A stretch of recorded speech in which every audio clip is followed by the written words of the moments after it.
शायद इस स्थान पर सार्वजनिक सभा को संबोधित करने के लिए मैं दूसरी बार आया हूं। दूसरी बार आया हूं। इसके पहले भी कभी आ चुका हूं यहां कि नहीं आया हूं? एक बार मैं आया हूं, दूसरी बार फिर आप लोगों के बीच आया हूं। फिर भी आप लोगों ने इतनी गर्मजोशी के साथ स्वागत किया है, तालियां बजाकर आपने स्वागत किया है। लेकिन बहनों भाइयों, आप जानते हैं यह भारत की परंपरा है और शिष्टाचार का तकाजा भी है। स्वागत, अभिनंदन और सलाम दुआ कभी एक तरफा नहीं होना चाहिए। इसलिए मैं भी अपनी तरफ से शीश झुकाकर आप सभी बहनों भाइयों का हार्दिक अभिनंदन करता हूं। आप सभी का मैं स्वागत करता हूं।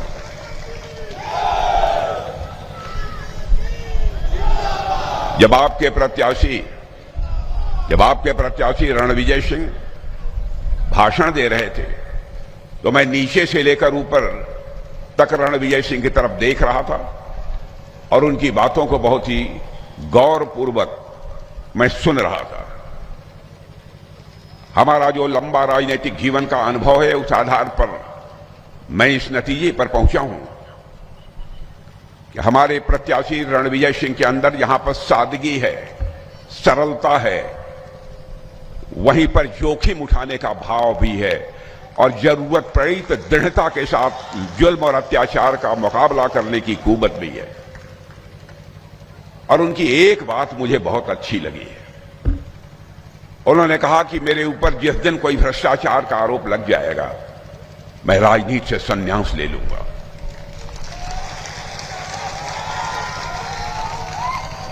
बहनों भाइयों, राजनेता का चरित्र यही होना चाहिए। आज के हालात सारे देश में आपको देखने को मिलेंगे। कई ऐसे नेता हैं जिनके ऊपर भ्रष्टाचार के गंभीर आरोप लगे हुए हैं, जेल की हवा खा चुके हैं, आज भी जमानत पर हैं, लेकिन सीने का बटन खोलकर आज भी जनता के सामने वो वोट की अपील करते हैं, जनता के समर्थन की अपील करते हैं। हम लोग जिस पार्टी के हैं, जिस गठबंधन के हैं, बहनों भाइयों, हमारा यह मानना है राजनेता ऐसा ही होना चाहिए कि यदि कहीं से कोई भी आरोप यदि लग जाता है भ्रष्टाचार का और प्रथम दृष्टया वह आरोप यदि सिद्ध हो जाता है तो उसे अपने राजनीतिक पद से तुरंत त्याग पत्र दे देना चाहिए और तब तक उसे पार्टी की सदस्यता स्वीकार नहीं करना चाहिए जब तक कि वह आरोप मुक्त नहीं हो जाता। मैं एक उदाहरण देना चाहता हूं। हमारे नेता आडवाणी जी, बहनों भाइयों, एक बार वह संसद के सदस्य थे, उन पर किसी ने आरोप लगा दिया भ्रष्टाचार का। बहुत छोटा कोई आरोप, बेबुनियाद, निराधार। जानते हैं, हम लोग कहते रह गए कि आडवाणी जी राजनीति में तो ऐसे ही आरोप लगते रहते हैं। तो उन्होंने कहा कि नहीं, आरोप तो आरोप ही होता है और मैं संसद की सदस्यता से त्यागपत्र देता हूं और जब तक मैं आरोप मुक्त नहीं हो जाऊंगा, भारत की संसद में मैं कदम नहीं रखूंगा। बहनों भाइयों, चरित्र यही होना चाहिए। राजनीति, यह दो शब्दों को मिलाकर बना हुआ है, राज और नीति। नीति यहां है, वहां न्याय होना चाहिए और यह नीति नए शब्द से बना हुआ है, नए धातु से बना हुआ है, जिसका अर्थ होता है ले जाना, किस ओर ले जाना, सन्मार्ग की ओर ले जाना। ऐसी राज व्यवस्था, ऐसा पॉलिटिकल सिस्टम जो समाज को सन्मार्ग की ओर ले जाने का काम करे, हम उसे ही राजनीति कहते हैं। लेकिन विडंबना मेरे बहनों भाइयों यह है, विडंबना यह है कि आज यह राजनीति शब्द अपना अर्थ भी खो चुका है, अपना भाव भी खो चुका है। जो जेल की हवा भ्रष्टाचार में कई बार खा चुके हैं, आज भी भ्रष्टाचार के आरोप लगे हैं, वो गठबंधन बनाकर हम लोगों के खिलाफ चुनाव लड़ रहे हैं। क्या उनके यहां कोई दूसरा नेता नहीं था जो उनके गठबंधन का नेतृत्व करता? जहां तक हमारे नेताओं का प्रश्न है मेरे बहनों भाइयों, मैं कह सकता हूं, केंद्र में चाहे हमारे प्रधानमंत्री मोदी जी हों, चाहे यहां पर हमारे एनडीए के नेता श्री नीतीश कुमार हों, कोई मां का लाल उंगली उठाकर नहीं कह सकता कि उनके भ्रष्टाचार पर कोई भी दामन की दाग, एक भी दाग लगी हो। राजनीति से ही कहते हैं। मैं एनडीए के बारे में कहना चाहता हूं, यह केवल दलों का गठबंधन नहीं है मेरे बहनों भाइयों, यह नेक इरादों का गठबंधन है। और जो हम लोगों ने घोषणा पत्र जारी किया है उसके बारे में भी मैं कहना चाहूंगा कि बहनों भाइयों, यह वादे नहीं है, वादे नहीं है। घोषणा पत्र में जो कुछ भी हम लोगों ने कहा है वो हमारी भीष्म प्रतिज्ञा है, वो हमारी अटल प्रतिज्ञा है। एक भी ऐसा वादा नहीं रहेगा जो कि पूरा न होने पाए। जो लोग ये कहते हैं कि नेता तो ऐसे ही बोलते रहते हैं, मैं उनसे कहना चाहता हूं, आप उठाकर 2014 का लोकसभा का हमारा घोषणा पत्र देख लीजिए, हमारा 2019 का देख लीजिए, 2024 का घोषणा पत्र उठाकर देख लीजिए। 2014 में तो मैं ही पार्टी का राष्ट्रीय अध्यक्ष था। उसी समय मोदी जी प्रधानमंत्री पद के उम्मीदवार के रूप में हम सबके सामने आए थे। बराबर मोदी जी कहते थे कि राजनाथ जी इसकी जरूर चिंता कर लीजिएगा, कहीं कोई ऐसी बात न हो जिसे हम पूरा न कर पाए। मैंने कहा कि मोदी जी चिंता मत करिए, मैं स्वयं इन सब चीजों में पूरी सावधानी बरतता हूं। हमारे घोषणा पत्रों को उठाकर देख लीजिए, जो जो हमने कहा था उसको हम लोगों ने पूरा किया है कि नहीं किया है। मैं आपको याद दिलाना चाहता हूं, आपको मैं आश्वस्त करना चाहता हूं मेरे बहने भाइयों, हम गलत करेंगे नहीं। यदि गलत हो रहा होगा तो हम चुप बैठेंगे भी नहीं।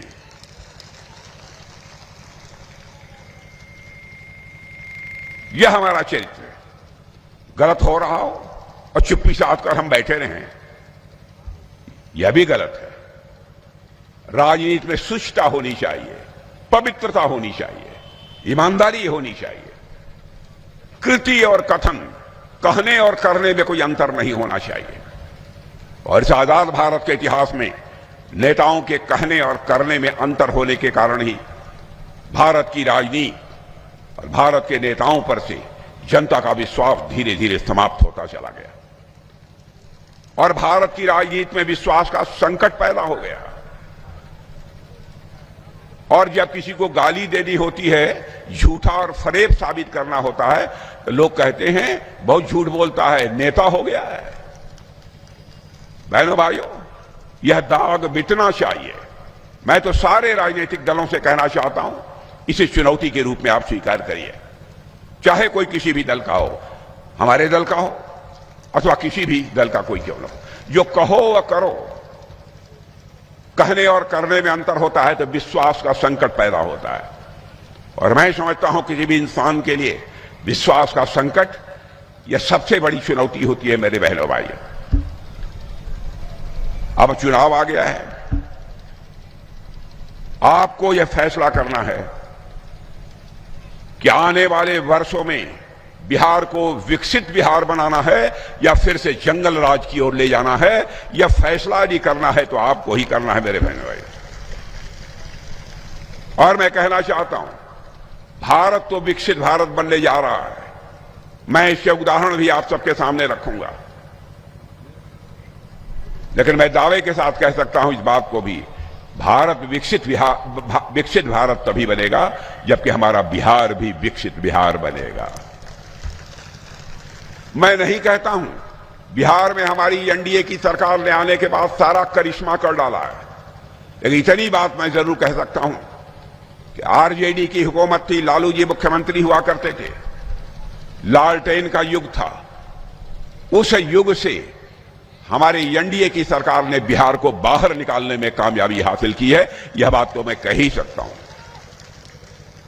आज बिहार 15-20 वर्षों में पहले की अपेक्षा, जिन लोगों ने 15-20 वर्षों के पहले बिहार को देखा होगा और आज जो बिहार को देख रहे हैं, उनको एक परिवर्तन स्वाभाविक रूप से देखने को मिलता होगा। मैं बताऊं, मैं 2-3 साल के बाद मैं पटना, आज के 2 महीने 2.5 महीने पहले सारे प्रदेश के कार्यकर्ताओं का सम्मेलन था, उसको संबोधित करने के लिए मैं आया हुआ था। जब मैं पटना में चल रहा था, अब फ्लाईओवर्स बने हुए थे, अरे मैंने कहा ये तो पटना बदल गया भाई। आज मैं बिहार में जहां जहां जाता हूं, हमारे रिश्ते नाते संबंध सब बिहार में। बहुत बड़ा बदलाव हमको देखने को मिलता है मेरे बहनों भाई। इसलिए हमको बिहार को विकसित बिहार बनाना है, फलता फूलता बिहार बनाना है। बिहार यदि विकसित बिहार बनेगा तो हमारा भारत भी विकसित भारत बनेगा बहनों भाइयों। यह कैसे संभव होगा? क्या आपके मन में यह सवाल नहीं खड़ा होता है? अरे भाई भाषण दे रहे हैं, कैसे होगा? हां होगा, हो रहा है। मैं एक उदाहरण रखना चाहता हूं और अपने प्रेस के दोस्तों को कहना चाहता हूं, यहां के पढ़े लिखे जागरूक नागरिकों को भी कहना चाहता हूं, हमारी कोई बात गलत हो सार्वजनिक रूप से स्टेटमेंट देकर मेरी आलोचना कर दीजिएगा, मैं उसका स्वागत करूंगा। बहनों भाइयों, 2014 में मोदी जी के नेतृत्व में जब हमारी सरकार बनी तो धन दौलत के मामले में रुपया पैसा धन दौलत के मामले में हमारा भारत दुनिया के देशों में 11वें स्थान पर खड़ा था। आज आपको जानकर खुशी होगी, साल डेढ़ साल पहले ही हमारा भारत जो धन दौलत के मामले में दुनिया के देशों में 11वें स्थान पर खड़ा था, वह जंप लेकर आज चौथे स्थान पर पहुंच चुका है। और सुन लीजिए मेरी बात, मैं नहीं कह रहा हूं, बल्कि दुनिया की मानी जानी वित्तीय संस्थाएं, मैं एक संस्था का नाम बतला देता हूं, मॉर्गन स्टैनले। पढ़े लिखे लोग जाकर अपने वेबसाइट पर देख लें। मॉर्गन स्टैनले ने कहा है, जो दुनिया के हर देश की आर्थिक स्थिति का, धन दौलत का बराबर आकलन करता रहता है और वह देश कैसा काम कर रहा है इसका भी आकलन करता रहता है। उस मॉर्गन स्टैनले जैसी फाइनेंशियल फर्म ने कहा है कि भारत ऐसे ही आगे बढ़ता रहा, अब वह दिन दूर नहीं है, साल डेढ़ साल के अंदर धन दौलत के मामले में यह भारत दुनिया के देशों में तीसरे स्थान पर आकर खड़ा हो जाएगा। पहला स्थान अमेरिका का होगा, दूसरा स्थान चीन का होगा, तीसरा स्थान किसी का होगा बहनों भाइयों तो भारत का होगा। इसलिए मैं कह रहा हूं, विकास यदि कोई कर सकता है तो एनडीए ही कर सकता है और कोई नहीं कर सकता है। आरजेडी का जहां तक प्रश्न है, कांग्रेस का जहां तक प्रश्न है, उल जुलूल बातें इन लोगों के द्वारा की जाती है। जाति, पंथ और मजहब के नाम पर समाज की समरसता को, समाज के भाईचारे को तार तार करके ये लोग राजनीतिक कामयाबी हासिल करना चाहते हैं। आज के 2-3 दिन पहले एक स्टेटमेंट कांग्रेस के नेता, तेलंगाना के चीफ मिनिस्टर का मैंने सुना। उन्होंने कहा, कांग्रेस का मतलब मुसलमान और मुसलमान का मतलब कांग्रेस।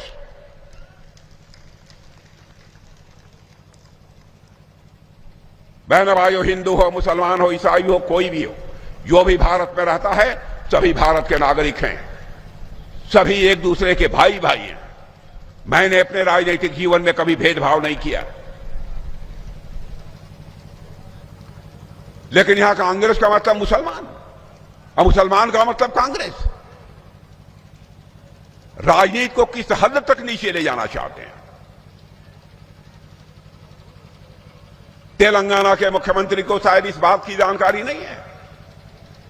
भारत अकेला दुनिया का एक ऐसा देश है जहां के रहने वाले ऋषियों और मनीषियों ने भारत की सीमा में रहने वाले लोगों को ही अपने परिवार का सदस्य नहीं माना है, बल्कि पूरे विश्व की धरा पर रहने वाले लोगों को अपने परिवार का सदस्य मानते हुए वसुधैव कुटुंबकम का संदेश सारे विश्व को दुनिया के किसी देश की धरती से गया है तो हमारे और आपके देश की धरती या भारत से गया है। मेरे बहनों भाई, पूरा विश्व ही हमारा परिवार है।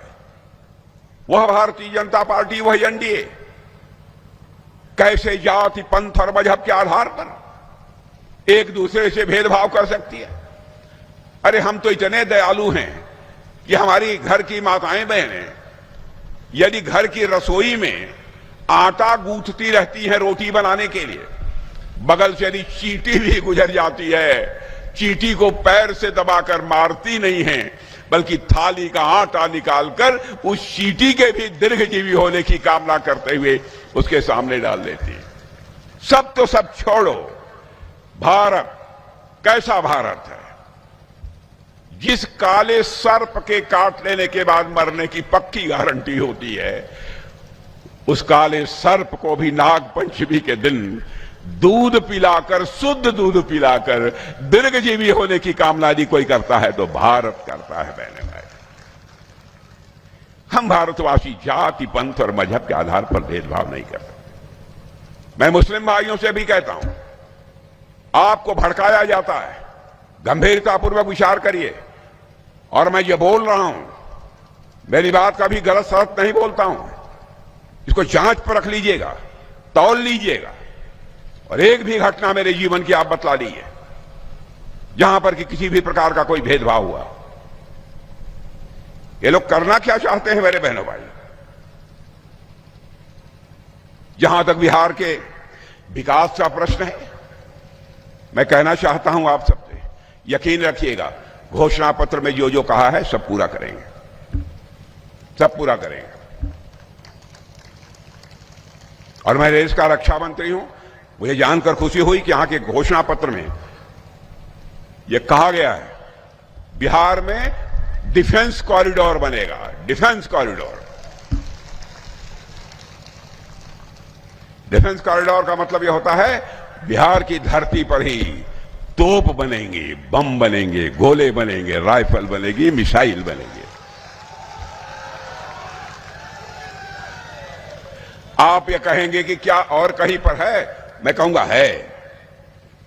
हमारे उत्तर प्रदेश में जाकर देख लीजिए, आपने देखा होगा महीने भर पहले उत्तर प्रदेश के लखनऊ में मैंने एक मिसाइल के कारखाने का उद्घाटन किया है। बहनों भाइयों, मिसाइल बनकर तैयार हो गई थी, उसको विदा किया है मैंने। दूसरे देश के लोग हमारी मिसाइल मांग रहे हैं। हम चाहते हैं हथियार, बम, तोप, गोले, मिसाइल हमें दुनिया के दूसरे देशों से लेने की जरूरत न पड़े, बल्कि वह भारत में ही बने और भारतवासियों के हाथों से बने। और मैं अब तो हम लोग यह चाहते हैं यह सब सारी चीजें बने तो बिहार की धरती पर भी बने और हमारे बिहारी नौजवानों के हाथों से बने। अब हमारे तेजस्वी जी कहते हैं कि हर घर में सरकारी नौकरी दे देंगे। पता नहीं गणित पढ़ा है कि नहीं पढ़ा है, मैं नहीं जानता हूं।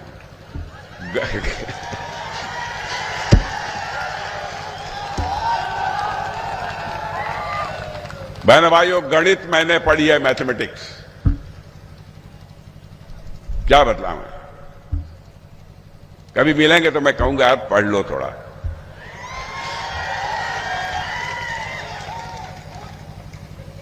क्या क्या बातें कहते हैं कि हर घर में एक सरकारी नौकरी दे देंगे।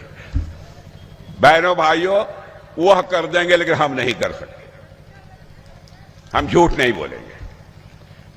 बिहार का बजट ही 3 लाख, 3.25 लाख करोड़ का है, और हर घर में एक नौकरी, सरकारी नौकरी यदि दे देंगे तो लगभग 12-13 लाख करोड़ रुपए खर्च होंगे। कहां से लाएंगे? अरे झूठ की भी कोई हद होती है, झूठ की भी कोई सीमा होती है। लेकिन उन्होंने मान लिया बिहार की जनता अनपढ़ है, बिहार की जनता के अंदर जो जागरूकता होनी चाहिए वो नहीं है। जो मनाए सो बोल दिए, ये नहीं चलेगा पहले भाई। हां, यह बात जरूर है, जहां सरकारी नौकरी देने की जरूरत है सरकारी नौकरी भी हम लोग देंगे, और हम ऐसी मुकम्मल व्यवस्था सुनिश्चित करेंगे ताकि जो नौजवान काम करना चाहता है, काम करने की क्षमता रखता है, उस नौजवान के हाथों के को एक रोजगार का अवसर मिल जाए, यह जरूर हम मुहैया करेंगे। जो सच्चाई है वो यही है। इसके लिए हम लोगों ने तय किया है लघु, सूक्ष्म, मध्यम और बड़े ऐसे उद्योगों के लिए, ऐसे उद्योगों के 100 पूरे बिहार में पार्क बनाए जाएंगे जहां हमारे देश के नौजवानों के हाथों को रोजगार मिलेगा। रोजगार सभी को होना चाहिए, लेकिन सरकारी नौकरी सबको मिल जाएगी। बहनों भाइयों, किसी भी सूरत में संभव नहीं है। अरे जहां जाएंगे बाहर सीना ठोंक कर कहेंगे, आइए ना हमारा एनडीए के बिहार में, आइए ना हमारा एनडीए के बिहार में, हमारा विकसित बिहार में। ये लोग जाते हैं तो क्या कहते हैं आरजेडी कांग्रेस के लोग, आइए ना हमारा बिहार में, कट्टा मार देंगे कपार में। यह हालत है इन लोगों की।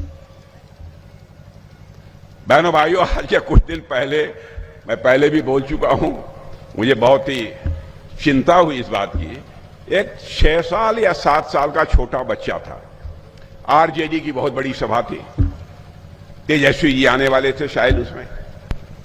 तो उस बच्चे को खड़ा कराकर उसके सिर पर पगड़ी वगड़ी बांधकर उससे भाषण कराया जा रहा था, भाषण कर रहा था, उसको रटाया गया होगा। उस बच्चे बेचारे का क्या दोष है? वह कह रहा था पहले हम लोग बहुत पिछड़े हुए थे, बहुत पिछड़े हुए थे,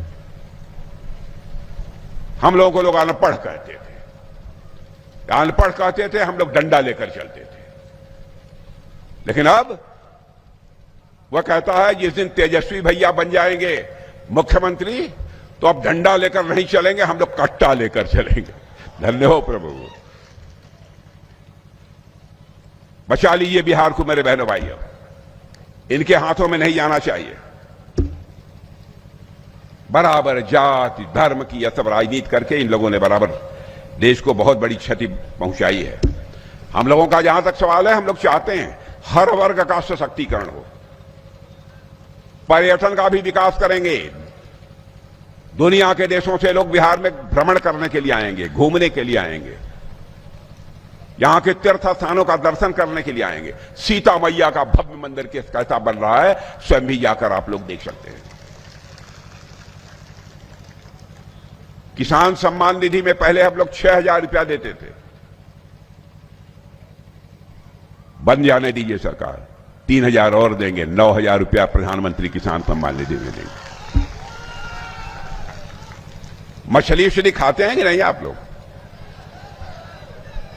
मछली खा ले, सचमुच मछली खा ले तो मछली पालकों को पहले 4,500 मिलता था, लेकिन हम लोगों ने तय किया है कि मछली पालकों को अब 9,000 रुपया बढ़ा कर देते हैं। प्रमुख फसलों को की खरीद हम एमएसपी पर करेंगे, न्यूनतम समर्थन मूल्य जो है उस पर जो हम फसलों की खरीद करेंगे।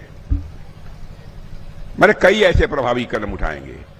गरीबों के लिए केजी से लेकर पीजी तक की शिक्षा मुफ्त में दी जाएगी, केजी से लेकर पीजी तक गरीब लोगों को। यह मत मान लीजिएगा सबको, भाई जो पढ़ा सकते हैं वो पढ़ाएं। बहनों भाइयों, जमाना चला गया, जब तक रहेगा समोसे में आलू तब तक रहेगा बिहार में लालू।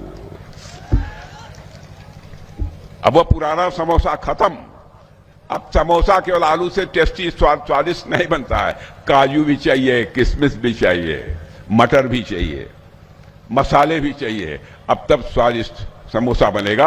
और स्वादिष्ट समोसा कोई बना सकता है तो एनडीए ही बना सकती है मेरे बहनों भाई। इसलिए मैं आप लोगों से अपील करना चाहता हूं, आपका समर्थन प्राप्त होना चाहिए। भारत तेजी से आगे बढ़ रहा है, भारत अब कमजोर भारत नहीं रहा है, भारत ताकतवर भारत बन गया है। ऑपरेशन सिंदूर में आप लोगों ने देख लिया है मेरे बहनों भाई, मई के महीने में पाकिस्तान से कुछ आतंकवादी चोरी छुपे भारत की सीमा में घुस आए और हमारे कुछ ऐसे नौजवान जो अपने परिवार के साथ, ऐसे लोग अपने परिवार के साथ कश्मीर की वादियों में घूमने के लिए गए थे। बहनों भाइयों, 26 लोगों को मार डाला, धर्म पूछकर मारा है मेरे बहनों भाई, धर्म पूछ कर मारा। तुम्हारा धर्म क्या है? कहीं झूठ तो नहीं बोल रहा, कहीं लेकर उतारो। इतना घिनौना कृत्य किया इन लोगों ने। बहनों भाइयों, आग लग गई थी हम लोगों को।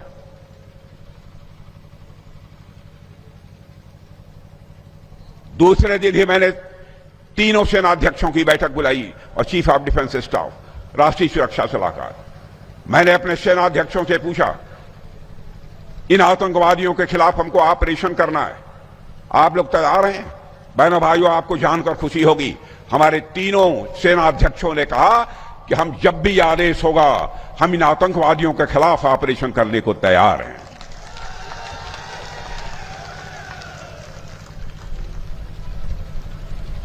और हमने केवल आक्रमण किया तो आतंकवादी ठिकानों पर किया। मैं मुस्लिम भाइयों को भी कहना चाहता हूं, हमने पूरी सावधानी बरती कि जहां आम नागरिक रहता है, नागरिकों के किसी भी स्थान पर मिसाइल नहीं जानी चाहिए, गोले नहीं गिरने चाहिए, उनको किसी भी प्रकार की क्षति नहीं पहुंचनी चाहिए। यह है भारत। केवल आतंकवादी ठिकानों को टारगेट किया हम लोगों ने, सटीक टारगेट किया। बड़ी संख्या में लोग मारे गए, बहनों, बड़ी संख्या में लोग मारे गए। घिनौना काम किया था, धर्म पूछकर मारा। लेकिन हम लोगों ने धर्म पूछकर नहीं मारा, हमने उनका कर्म देखकर मारा। मेरे बहनों भाइयों, कर्म देखकर मारा।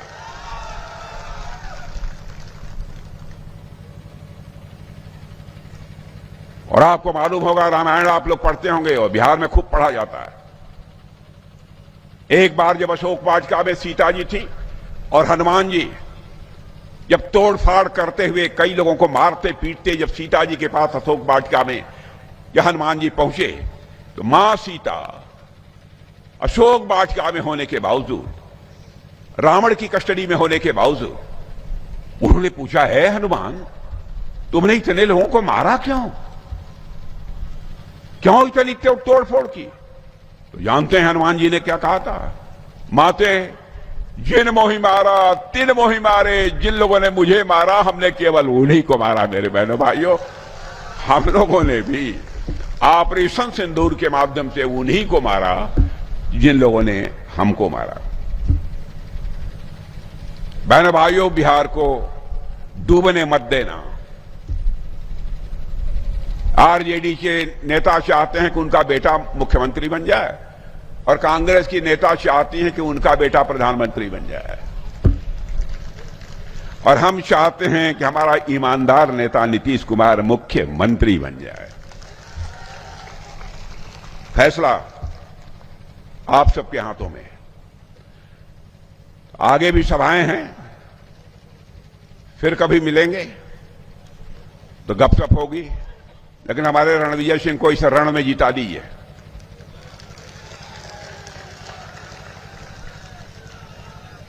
इस रण में जिता दीजिए, बना के रखिए जरा।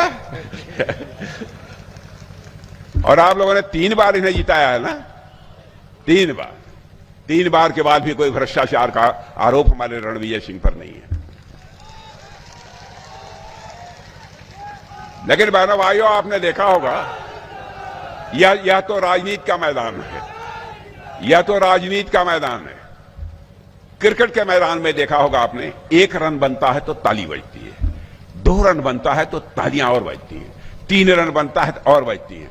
लेकिन जिस समय क्रिकेटर, बल्लेबाज चौका मार देता है, उस समय तालियों की गड़गड़ाहट से पूरा स्टेडियम गूंज उठता है।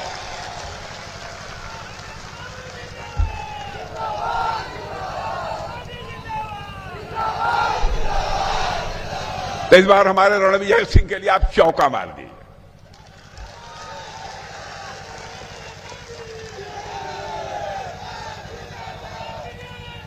और इस बार चौका मार दीजिए, चौका मार दीजिए। यदि इनका काम धाम ठीक रहेगा, तभी से मैं कह जा रहा हूं, ईमानदारी से ऐसे ही ये काम करते रहे तो जरूरत पड़ी तो इनको इनसे छक्का भी मरवा दीजिएगा। मेरे बहनों भाइयों, बहुत बहुत धन्यवाद आप लोगों को। एक बार बोलिए भारत माता की, भारत माता की।